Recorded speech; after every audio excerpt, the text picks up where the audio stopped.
Wow. Reflections will tell you so much about yourself. Like you have crazy hair.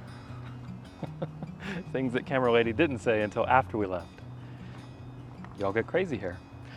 So welcome to what may be the last fall episode. I don't know.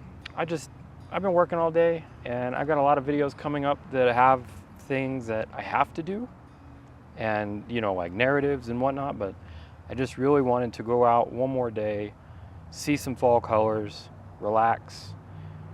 I've got one camera, one lens, one filter, maybe a tripod. The only reason I'm taking a tripod is because we're going down here. We're in Silver City where I live, dinky little town in the middle of nowhere. But there's this cool little big ditch area, and the fall colors that I saw yesterday looked really pretty, so I'm gonna go try to photograph them and bring you guys along and see what we can do.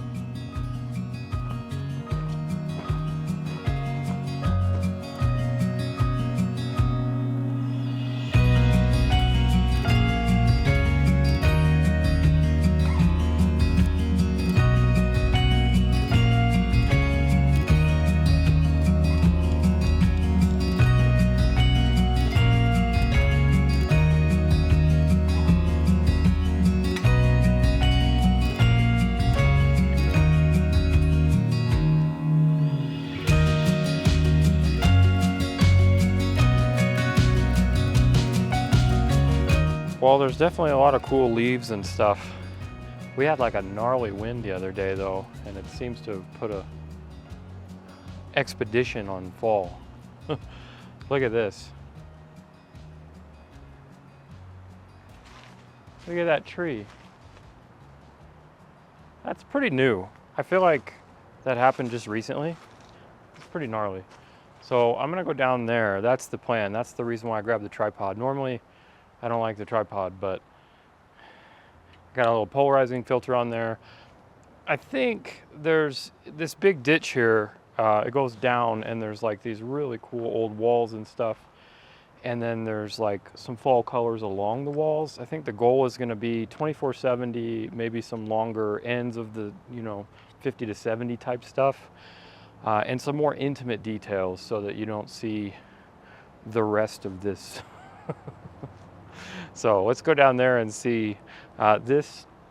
There's still a lot of like really green grass like in November because we had like all these monsoons still in October. It's pretty crazy, but hopefully I think there'll be some more colors and reflections. I'm looking for like golden hour reflections. So let's see if we can go find some.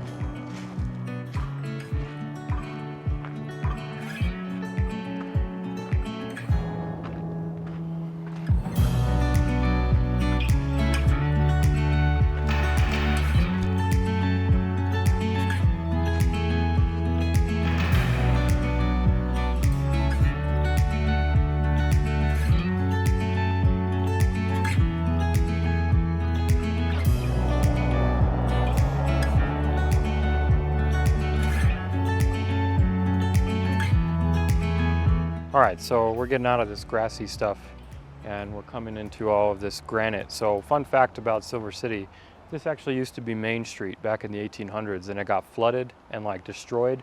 So they put Main Street like up there and now this is the big ditch. But I say that because like all of this stuff back here is like granite and it's like there's a little creek flowing through there. So all the color is down there and I want to try to get some reflections. This is the stuff I was talking about for the reflections.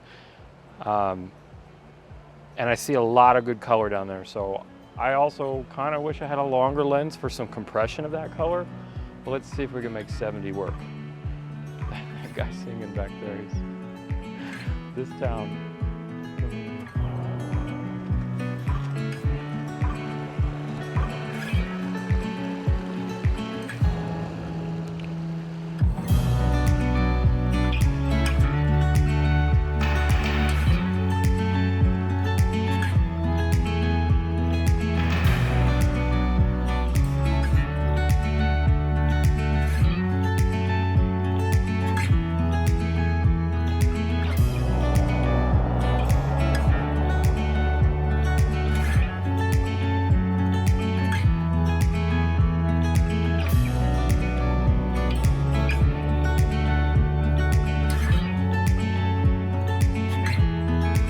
All right, well, I think I might have found a shot. Of course, I found it next to the noisiest part where this little waterfall is here, but we're losing the light, which is, it's good because it's making the colors pop now.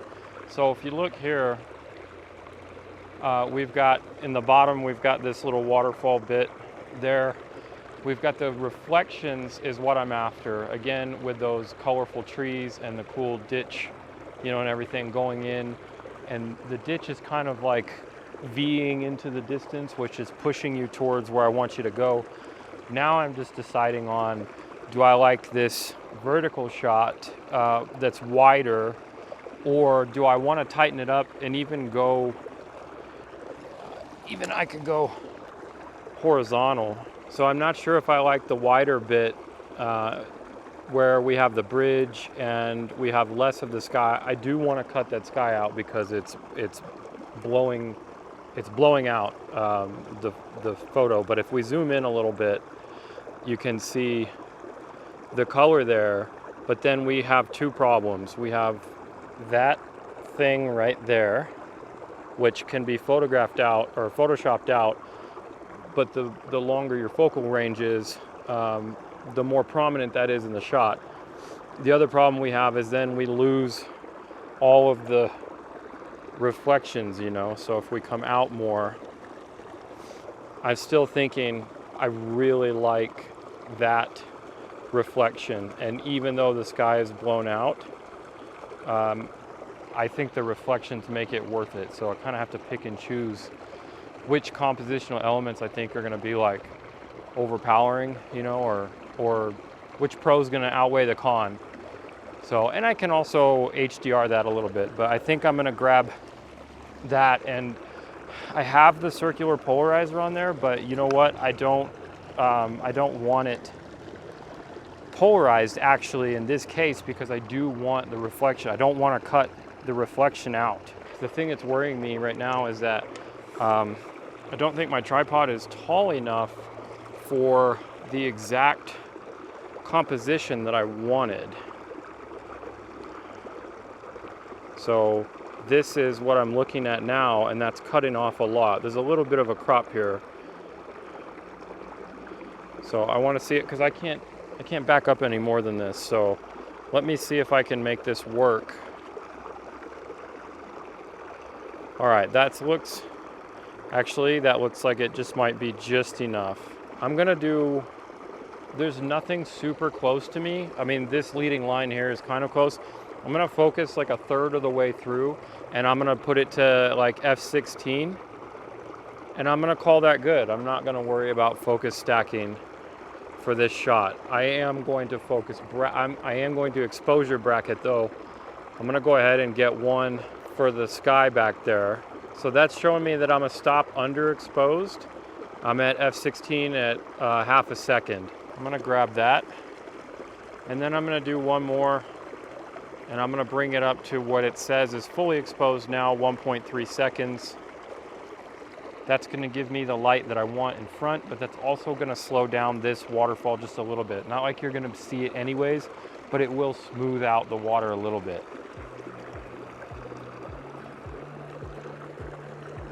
All right, so that's shot number one in the bag.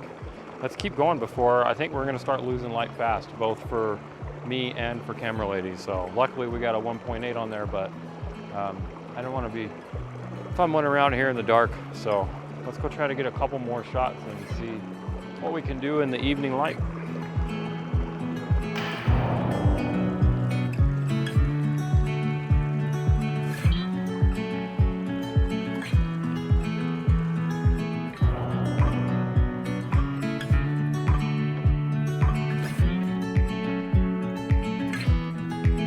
All right, so check this out. I found my next composition.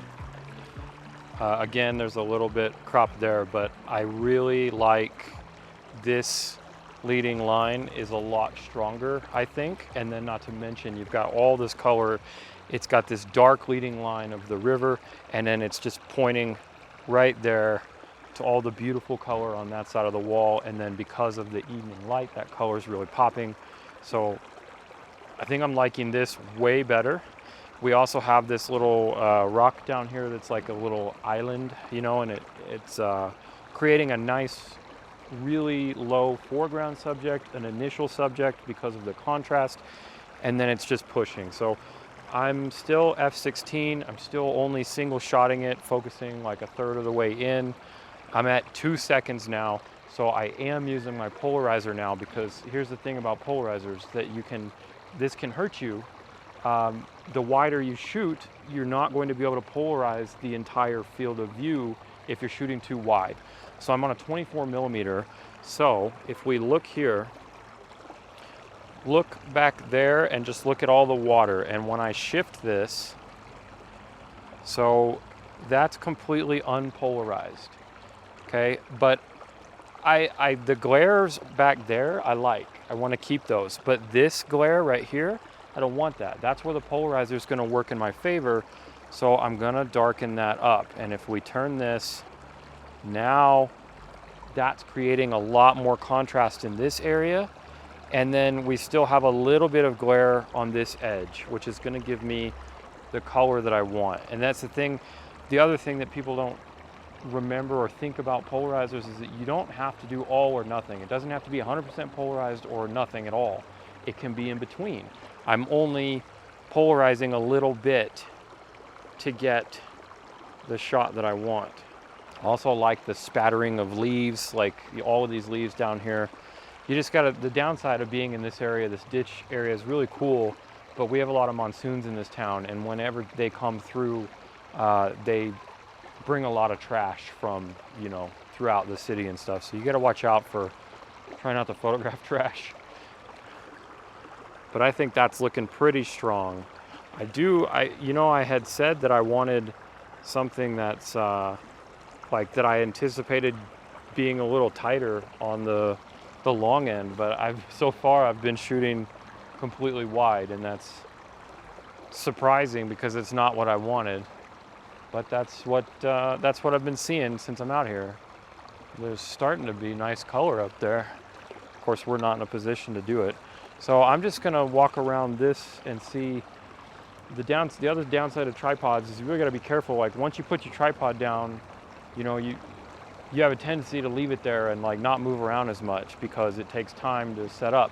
Another reason why I don't like tripods as much, but in this situation, it's definitely necessary. So just take the extra time, move the tripod, and get the shots.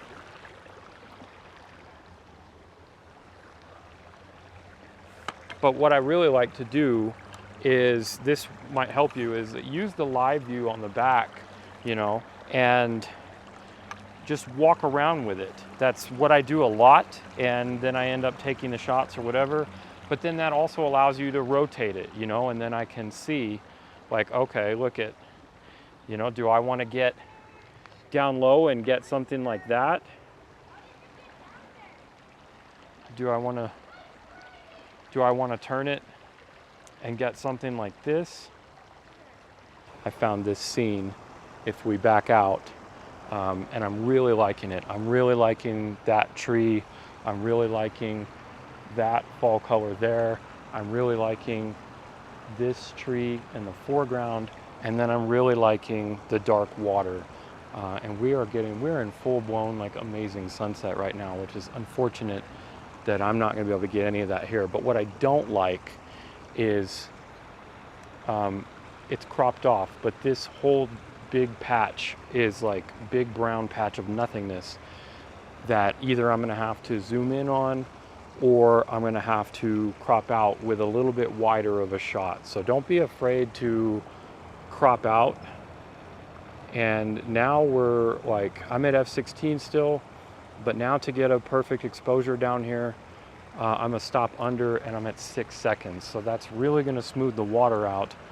Luckily, there is zero wind right now, which is keeping these leaves like incredibly still, actually. That's kind of surprising. So I'm really liking this scene overall. Now I just maybe wanna dial it in and get a couple more shots and then get out of here. It's been a really, really chill, nice evening to just get out and try to get some photos. All right, I'm gonna play around a little bit more here and get the last of this light, and then we'll head back to the car.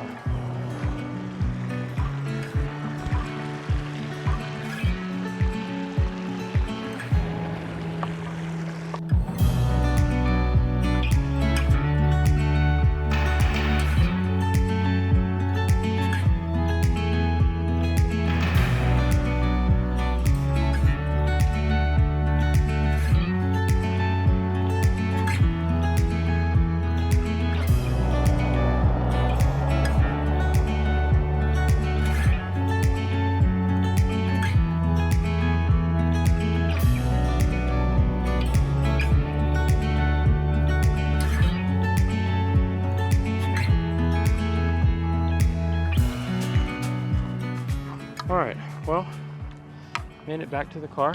So like I said, no plans, but it's definitely more dark than I want to keep photographing down there. So I think I got some pretty cool stuff.